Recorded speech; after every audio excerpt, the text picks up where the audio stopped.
about a week or so. And obviously we're always doing it anyway, right? So I got out the home video, right? And can I get lights back there? And then I've got the home videos out. I'm not going to show them to you. I'm not going to do that. That would bore you, but I love them. And man, me and Jess and I were just watching, Lana's only 2.5 right now, but we were watching her when she was just starting to walk and stuff like that. Man, I was just thinking, so fast, and we have so little time, And so that's what our series is this week, is we have so little time because they just grow up so fast. And do you remember the day that you first found out you were going to have your first kid? Some of you were mad, right? Some of you were excited, right? And it just brings about so many emotions. And I remember when Jess and I decided to have kids, things weren't going too well. And we ended up she went to the doctor and they told her that she's not going to be able to, 85% chance she'll never have kids. And she was devastated. And I remember when she came home and she told me, and we just sat on the couch for an hour. We just cried together, and we just prayed together that what God had in plan for us would come through. And we just put our trust in Him and say, whatever it is, Lord, we're here with you, we're following you. And we just prayed and prayed and prayed. And about a month later, or I think it was like 2 or 3 weeks later, she went back to the doctor, and they told her that she is already 6 weeks pregnant. And so she was pregnant before, when the doctor told her that she wasn't going to get pregnant. And it just blows my mind. Is that amazing? And so I was just thinking of how excited, how happy we were, because we went from thinking we're never going to have kids to we're further along than we thought, And so I was so excited. I told everyone. You remember when you just tell everyone you see strangers, you're like, don't be a dad. It's just exciting. But a couple months in, your feelings, you start to think about what you've gotten yourself into, right? And you go from excited, you're still excited, but now you're scared. And I remember thinking, I have no idea how to do this, right? I mean, it's a scary moment when you realize that you're totally lost. I grew up for the first 10 years of my life without a real father. And so that was even more scary for me. I was like, man, I don't even have a good example of what to be to my kids. And so it was a crazy time. And my mom, raised me all through into middle school. And so I was just worried. And I just prayed and I prayed. And there's a story in the Bible that it's it's an odd story. I never thought of it for parenting until this week. But it's the story of Abraham and Isaac. And when I was thinking about my kids, and I was thinking about what I want for my kids, I decided that I wanted to put the end in mind. What do I want my kids to grow up to be? What do I want my kids to know? What do I want them to be able to do? And I thought about it and said, I want my kids to outdo me. In every way possible. I just want my kids to be better students than I was, to be a better kid than I was, to be a better parent than I am, to hate the Steelers more than I do. I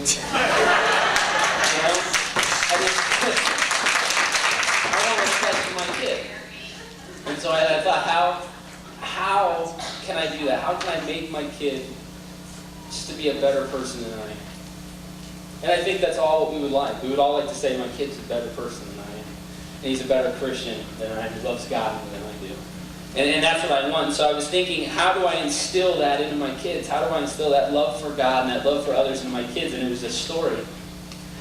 And the story of Abraham and Isaac, it challenges you. It challenges me very, very strongly. And it was a tough, anytime I would read it, I'd struggle with it. I was like, man, this is tough tough story. And so I just want to dive into it with you.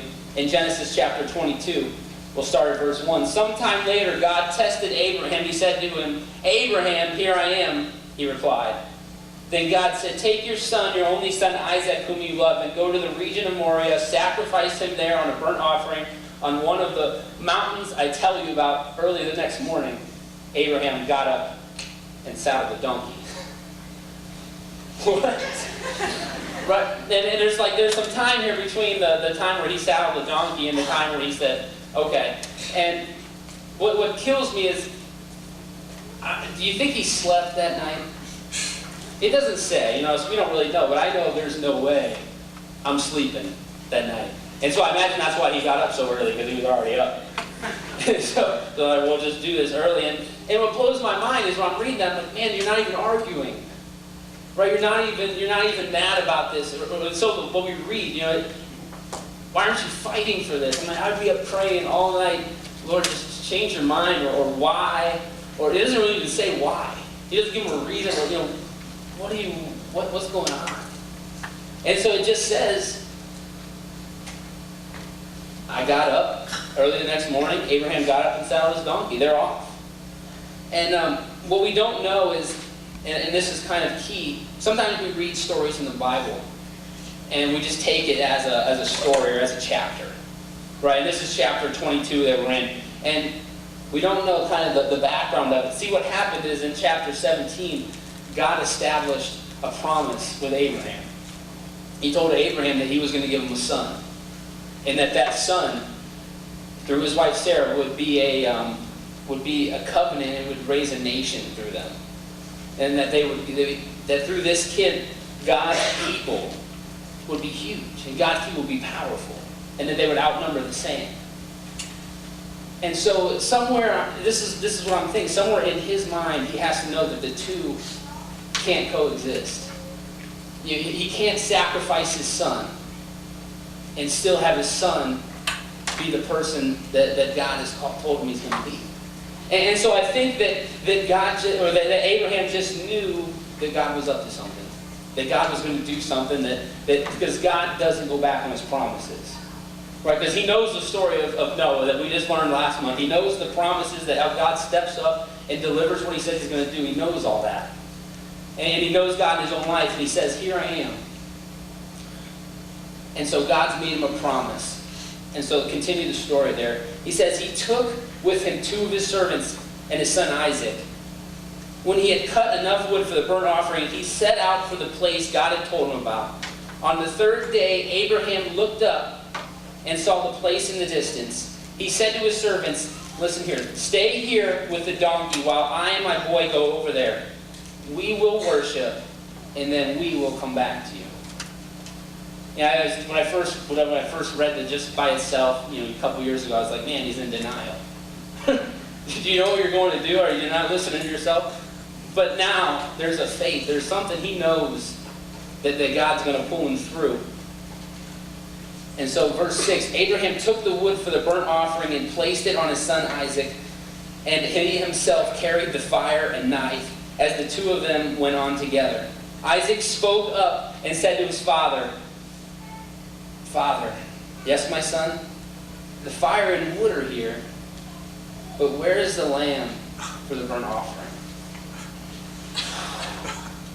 Can you imagine that? Because he hasn't told him. And that would be such a gut-wrenching moment there. And I wouldn't know how to respond in that situation. But what I don't understand is it's been 3 days. Isaac, you got to speak up. 3 days into this trip, come on, right? With 3 days in, you don't have the lamb, and so Abraham answered. He said, "God Himself will provide the lamb for the burnt offering, my son." And the 2 of them went on together. When they reached the place God had told them about, Abraham built an altar there and arranged the wood on it. He bound his son Isaac. Now he's about 125 years old. Isaac's about 25. So he did this willingly. He laid down his life because his dad knew. He knew that his dad knew what he was doing. He trusted his father. And so he laid down his life. And Abraham built that altar. And then he reached out his hand and he took the knife.